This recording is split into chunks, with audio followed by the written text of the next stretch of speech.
Swastiastu, Assalamualaikum warahmatullahi wabarakatuh. Salam sejahtera, namo buddhaya, salam kebajikan. Pada video kali ini, saya akan membahas materi kelas 8 bab 1 tentang memahami kedudukan dan fungsi Pancasila. Nah, sebelum kita mulai pembelajaran, wajib nih kita tahu kompetensi dasar dan indikator pencapaian kompetensi pada bab 1 ini apa aja ya. Bisa dibaca sebagai berikut.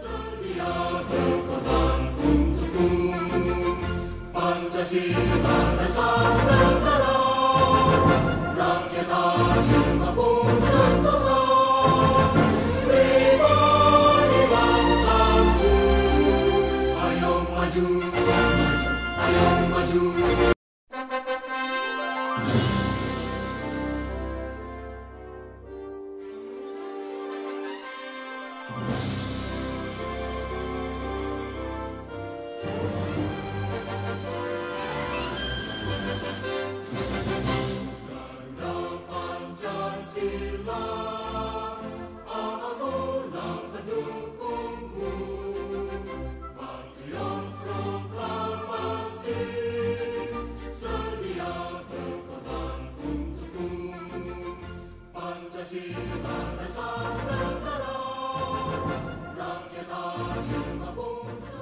Tidak perlu berlama-lama lagi, kita langsung mulai saja ya. Yuk kita simak video berikut, check this out. Ayo maju, maju,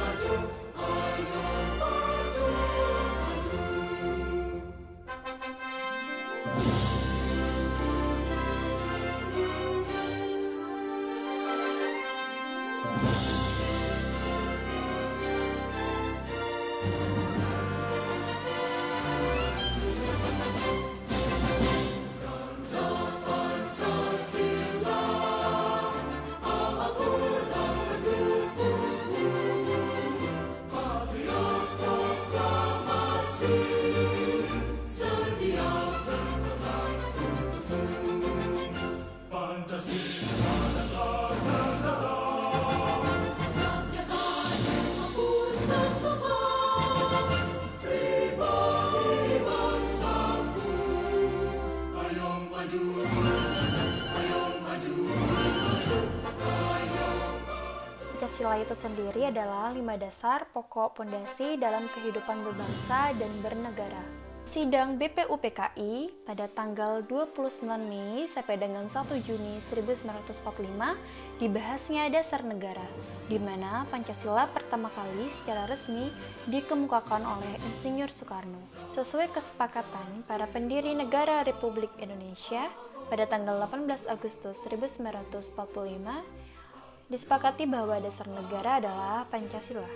Secara umum, fungsi dan peranan Pancasila menurut TAP MPR nomor 3/MPR/2000 tentang sumber hukum nasional dan tata urutan perundangan bahwa Pancasila berfungsi sebagai dasar negara. Kemudian ini juga dipertegas dalam Instruksi Presiden nomor 12/1968. Di mana tiap sila dari Pancasila memiliki hubungan yang saling mengikat dan menjiwai satu sama lain, sehingga sifat Pancasila itu adalah tidak dapat dipisahkan. Nah, setelah kita mengetahui arti kedudukan dan fungsi Pancasila, selanjutnya kita akan membahas fungsi dan peranan Pancasila sebagai berikut.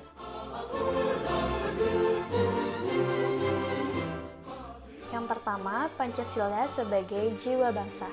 Berfungsi agar Indonesia tetap dalam hidup jiwa Pancasila setiap bangsa atau negara yang sudah sejak bangsa Indonesia lahir, yaitu proklamasi kemerdekaan. Yang kedua, Pancasila sebagai kepribadian bangsa, di mana sifat hakiki yang tercermin pada sikap seseorang atau suatu bangsa berfungsi memberikan corak khas bangsa Indonesia dan menjadi pembeda bangsa kita dengan bangsa yang lain. Yang ketiga, Pancasila sebagai dasar negara bangsa Indonesia adalah sumber kaidah hukum yang mengatur bangsa Indonesia termasuk yang ada di dalamnya, yaitu seluruh unsur-unsurnya yakni rakyat, pemerintah, dan wilayah. Yang keempat, Pancasila sebagai pandangan hidup.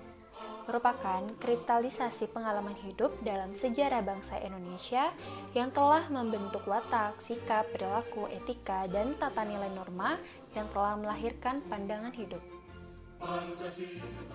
Yang kelima, Pancasila sebagai ideologi bangsa Indonesia, di mana pada hakikatnya adalah suatu hasil perenungan atau pemikiran dari bangsa Indonesia.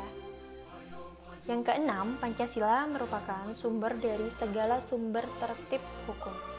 Maksudnya adalah segala peraturan perundang-undangan atau hukum yang berlaku dan dijalankan di Indonesia harus bersumber dari Pancasila atau tidak bertentangan dengan Pancasila.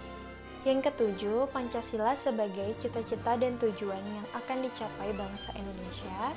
Maksudnya menjadikan Pancasila sebagai patokan atau landasan pemersatu bangsa, di mana tujuan akhirnya yaitu untuk mencapai masyarakat adil, makmur, dan merata baik material maupun spiritual yang berdasarkan Pancasila. Yang kedelapan, Pancasila sebagai perjanjian luhur. Maksudnya, Pancasila telah disepakati oleh para pendiri bangsa untuk dilaksanakan, dilestarikan, dan dipelihara. Yang kesembilan, Pancasila sebagai falsafat hidup yang mempersatukan bangsa Indonesia. Maksudnya, Pancasila mengandung nilai-nilai dan norma-norma oleh bangsa Indonesia yang diyakini paling benar, bijaksana, adil, dan tepat bagi bangsa Indonesia, guna mempersatukan rakyat Indonesia untuk menciptakan masyarakat adil dan makmur. Yang terakhir, Pancasila sebagai moral pembangunan. Maksudnya, Pancasila memiliki konsekuensi bahwa di dalam segala aspek pembangunan nasional wajib berlandaskan pada hakikat nilai-nilai dari sila-sila yang ada pada Pancasila untuk dijadikan kerangka, acuan, tolak ukur, parameter, arah, dan tujuan dari pembangunan.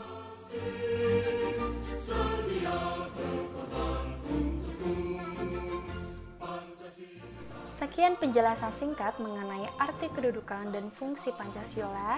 Setelah ini, ada video part 2 tentang makna Pancasila sebagai dasar negara dan pandangan hidup. Jadi pantengin terus ya. Jangan lupa subscribe, like, and share. Thank you.